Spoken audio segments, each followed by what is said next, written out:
not to say that it won't help, it's just you want to treat both of them. You want to recognize this as pulmonary edema. Does that make sense? Okay. It does. You just got to talk to 50% of the physicians because, this has been an ongoing conversation since I've been here. And it's like, does albuterol help or hurt? Should we be doing it? Should we just keep going, go right to the nitros? And 50% of the physicians will tell you, oh no, give the albuterol, open them up so you can hear, and then 50% will no, just go straight to your nitrates. Yeah, I think if you know, the way I do it in combination. The first point is to make the correct diagnosis. Because, if you go down the asthma pathway, you're going to be like, oh, I'm going to give this guy lots of fluid, I'm going to give him tons of beta agonists. That's the wrong thing to do. So I think the first part is sort of realize that just because it's wheezing doesn't mean that it's asthma. And if you realize it's pulmonary edema, then I would be really aggressive with the nitrates. I would be, CPAP is a miracle for pulmonary edema. I would be really aggressive with the CPAP, and I mean, started early. The way we used to do it, we didn't have CPAP, but we would have the sublingual nitro, and we could give 2 sprays every 5 minutes. So there would be people where by the time they got to the hospital, we'd give them 10 sprays of nitro.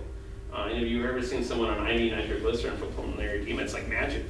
It's like, you start it 10 minutes later, you're like, wow, they're breathing again. So, it's not that the albuterol won't help. There certainly is bronchospasm. You're hearing it. But the bronchospasm is because of all the fluid in there. So I feel like if you're treating the bronchospasm without treating the fluid, you're really not treating it optimally. CPAP is wonderful for it. Nitroglycerin is wonderful. If you do those and then you want to add some albuterol to the CPAP, I think that's great. But I think the problem people get into is that they sort of go down the wrong pathway, and we're used to protocols and we're used to pathways.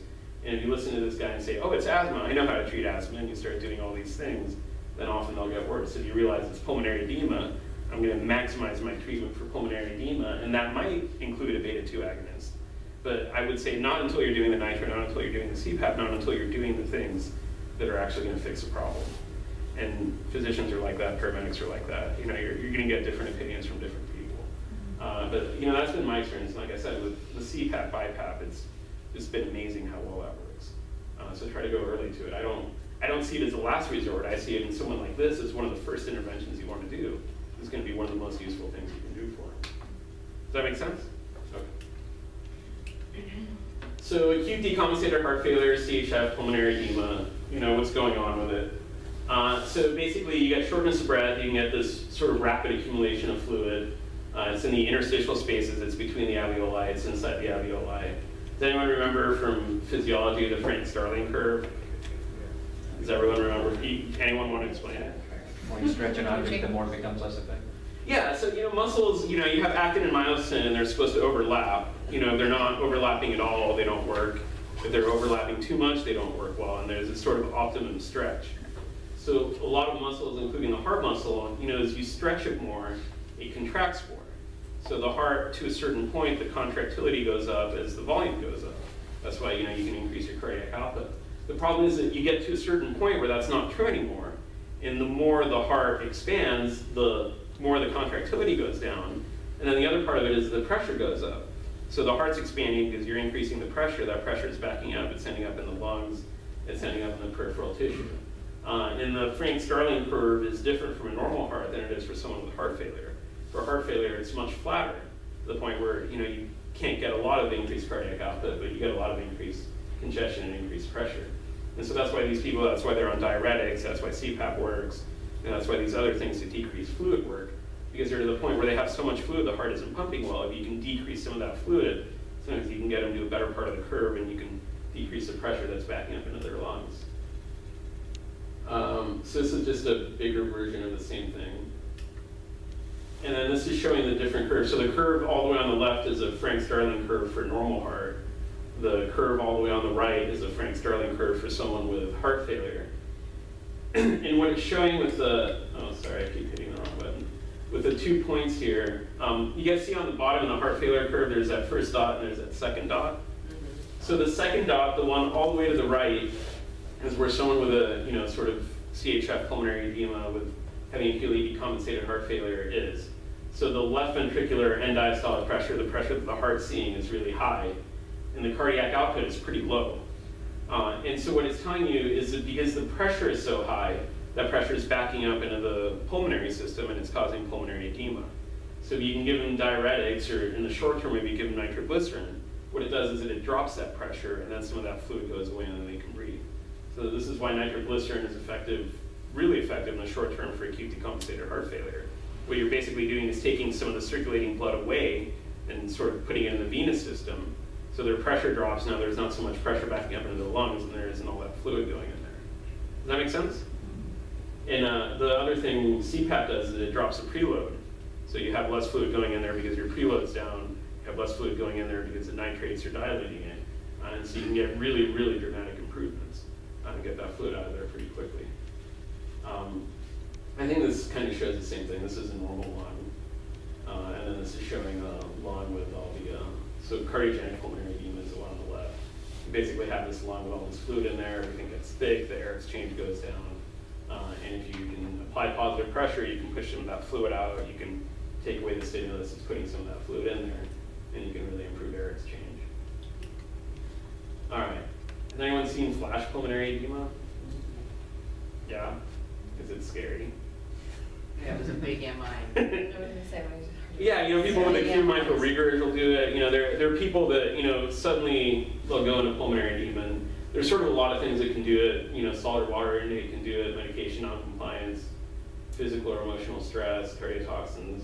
When I worked in the East Bay, we would see a lot of cocaine and a lot of people with sort of bad hearts to begin with that would use cocaine on top of that and come in with horrible pulmonary edema. Arrhythmia will do it. It drops your cardiac output. You know, if you have really high hypertension, like 230 over 140, you know, things like that, just increasing your afterload so much. Myocardial ischemia, MR is something that will do it. MR will give you horrible pulmonary edema. PE will do it, and sodium retention can do it. It's a scary thing. So what does pulmonary edema look like? You all know this, you know, shortness of breath, orthopnea. What's orthopnea? You can't lay it down. Yeah, so it's difficult breathing depending on your position. So, you know, if you're sitting in your easy chair, you can breathe okay. If you try to lay down flat, you can't. It's different from paroxysmal nocturnal dyspnea, which is where you wake up in the middle of the night short of breath, although they're probably for similar reasons. Tachypnea, tachycardia, hypertension. You know, if you get someone with pulmonary edema and hypotension, that's really, really bad news. So that's one of those times when you want to get to the hospital quickly, because that's cardiogenic shock. And cardiogenic shock is not something you can treat very well. It's not something we can treat very well. You can use pressors, but you really want to try to get them to a cath lab and get a balloon pump or, you know, do something in there to maximize it, because cardiogenic shock is bad. It has people crash quickly. They have a huge mortality, and there aren't a lot of things you can do to fix it quickly. Accessory muscle use, you know, you see crackles and wheezes, elevated jugular venous pressure, jugular venous distension, depending on how you want to look at it. And that's what it looks like on the x-ray, although you guys don't have x-rays yet on the ambulance, right? Right. Any questions? All right, so what else mimics pulmonary edema? You know, we talked about this, pulmonary embolism, you know, you can hear some lung sound, short of breath, acute asthma exacerbation, pneumonia, acute respiratory distress. You know, pericardial tamponade, constrictive pericarditis, those things will give you elevated JVP, they'll give you trouble breathing. Fortunately, we don't see these very often. In dialysis patients, just, you're not going to do pericardiocentesis, I think. Been out of the paramedic scope for a while, 20 years or so, maybe longer. But people with dialysis, a lot of them tend to get large pericardial effusions. They tend to be at risk for tamponade. So that's something you should really think about when someone with dialysis is short of breath, especially if they have elevated JVP. Any questions about that? Has anyone done a pericardiocentesis? Are there any people that have been around long enough to do it? All right. Done on sheet. On sheet? Well, there you go. How did the sheet do? Yeah, I was in terminal to begin with, so that's how we practice. Yeah. All right, so treatment for pulmonary edema. This is the nitro PEZ dispenser. Nitroglycerin is awesome for it, and you know, before CPAP, I would say it was the best thing you could possibly do. You know, high flow oxygen, sit them upright. You know, try to control tachyarrhythmia if they have it. Be aggressive with the nitro. I don't know if do you start Lasix in the ambulance for this anymore? Yeah. They took our Lasix away because we used to do it to people with pneumonia. People would have really bad pneumonia, and we give them 80 milligrams of Lasix, and that did not help. So nitroglycerin, Lasix, if you have it, you know, CPAP, and you know, this is one of those cases where it's okay to come code 3 with someone with bad pulmonary edema, because we have a lot more resources, we have a lot more people, and we have a much bigger space to play with. Any questions? In cardiogenic shock, you know, inotropes help. In consider transport to a facility with a balloon pump. Again, this isn't in your protocol. This is just kind of a knowledge thing. But I mean, that's one of the interventions that may be useful here. I think French is probably the only one that's going to do them. But that may change. All right. Any other questions? Okay, case number 4. A 30-year-old man calls 911 for sudden onset chest pain and shortness of breath. Chest pain sharp, it's worse with respiration, 10 out of 10 severity. Last week he injured his knee playing soccer. His blood pressure is 84/64, heart rate's 160. Respiratory rate is 32, his SAT is 86% on room air. So on exam, you notice cyanosis, tachycardia, diminished lung sounds bilaterally with faint crackles, and his left leg is swollen. What are your thoughts? Big sick. Yeah. Big sick. Yeah, big sick, right? Yeah. You're like, you're fine, just fuck it off. I was walking it off, that's how I got this way. So you place him on high flow oxygen, you start a, do you guys have 14 gauge IVs anymore? Yes. Okay. Oh, All right. yeah. So you start a big IV on him, he's young, you can Lots get it. of drinkers get them. Well, this is being recorded. Oh, shoot. They need fluid. They need fluid, that's right. You put him on the monitor, you know, you do a 12-lead EKG. Does anyone want to interpret this EKG for me?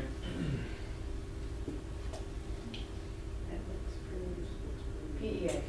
Oh, it's got that. Yeah, it does, really- yeah. Uh-huh. Oh, That thing that's on the tip of your tongue that you... It's got that. I can't. So it has this pattern called S1Q3T3, which is something that's supposed to be sort of associated with PE. I've probably seen it just as often not associated with PE, and most people with PE don't have it. But if you look at lead 1, there's a big S wave. If you look at lead 3, there's a big Q wave, and there's an inverted T. So this is one of those things that shows up more often on tests than in real life. But the S1Q3T3 is supposed to be a pattern that's associated with PE. Sometimes you can get RV strain, you'll get T wave inversion in V1 and V2. But it's just one of those things that people always like to put on tests, and it seems like you don't see it as often as in real life as you do on a test. Any questions about that? So otherwise it's sinus tach with the S1Q3T3. So you start giving him the fluid, his pressure goes up to 90/38. Woohoo! Heart rate's 140, it's 90% on 15 liters. As you show up to the hospital, he says, I feel like I'm gonna die.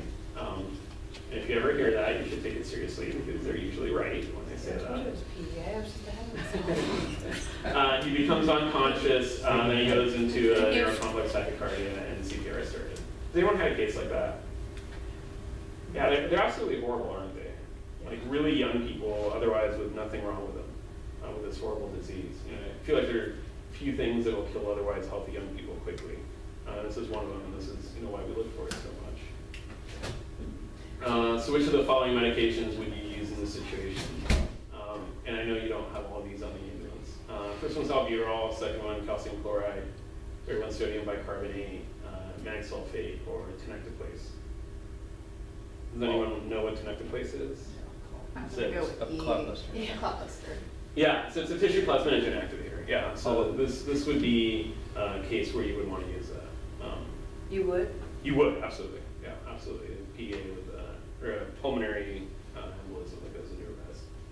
If given, I mean, does it work quickly? Is it, or is it one? Tenecteplase works pretty quickly. You know, it's one of these things where you don't have a lot of options. You know, this guy is going to die. Right. And I think most people would do it. You know, I've given TPA for massive PEs and it's worked well. Yeah, it's a tissue, it's different than TPA, it's different than alteplase, but it's a tissue plasminogen activator. But yeah, this would be one of those cases where if you know what the diagnosis is, you have TPA, you would push it. So pulmonary embolism, what happens, you get obstruction of the pulmonary artery or one of its branches by something that originated somewhere else in the body. Usually it's a blood clot. I've seen this with silicone. Someone had a silicone injection and got a silicone embolism. It basically causes the same problems as a massive PE.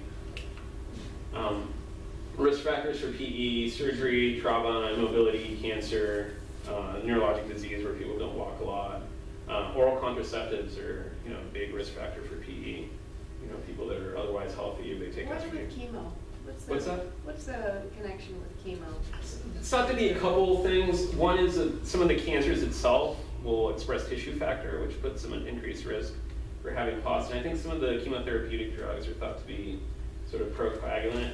The other side of that, it might not necessarily be the chemo, it might just be the people on chemo or people who have really bad active cancer.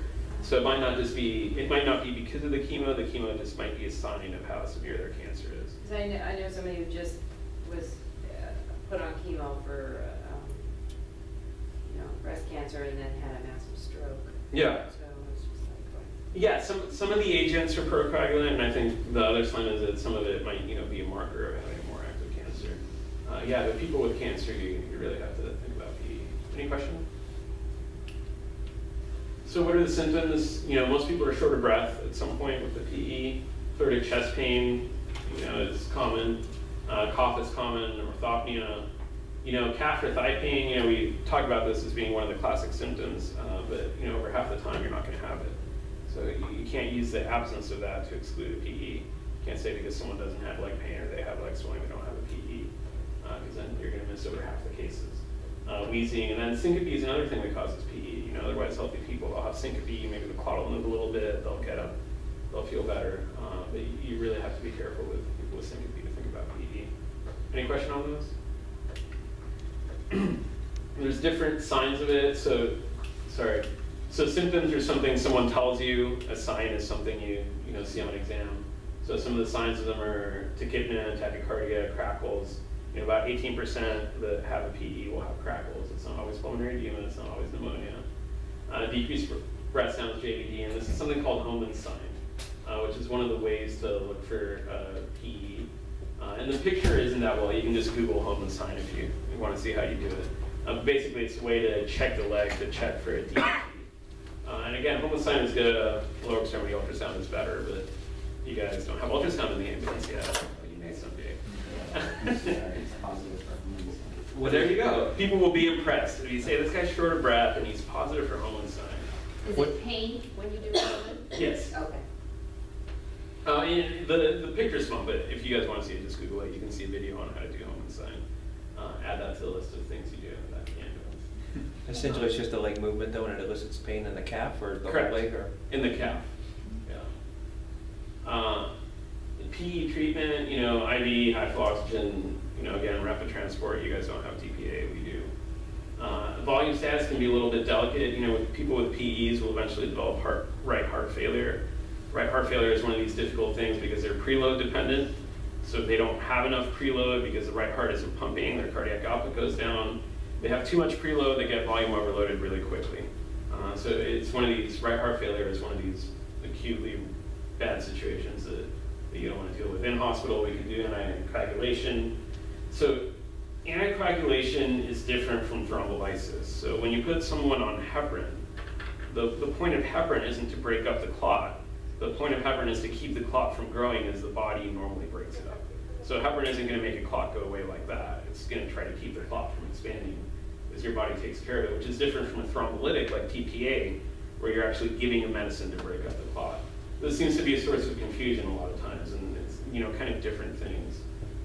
Giving heparin alone for someone with a massive PE who's about to code probably isn't going to work. IVC filter is something that's sometimes used where people that have a contraindication to anticoagulation, where they're still having PEs even though they're anticoagulated, they'll put a filter in their IVC, and the thought is that the filter will catch some of those clots coming up from the legs. That has its own problem. You can get complications. You can actually get clots on the filter. But it's one of the options that people will talk about. And then embolectomy, either catheter directed or surgical embolectomy. I think I have a video of this at the end. But these are kind of big things. I guess the other one, part of thrombolytics, something that some of the interventional radiologists are doing is catheter directed TPA, where instead of giving TPA to your entire body, they'll actually get a catheter, put the catheter where the clot is, and inject the TPA right where the clot is. Which, if you think about it, makes a lot more sense. Again, there's. And then does it stay contained?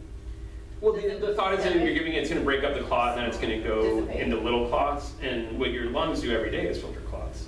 Every day our lungs are filtering little clots that we get from our body, and they're getting absorbed by the lung, and then they don't end up in the left side of the heart. So there's some argument about which one's better than the other. I think if you have catheter-directed TPA available, it's something to consider. And I haven't looked at it in a few years, but initially there was some argument about which one was better. So if in the field setting, although it would be a slow-acting process, if you had somebody that you suspected to be a PE,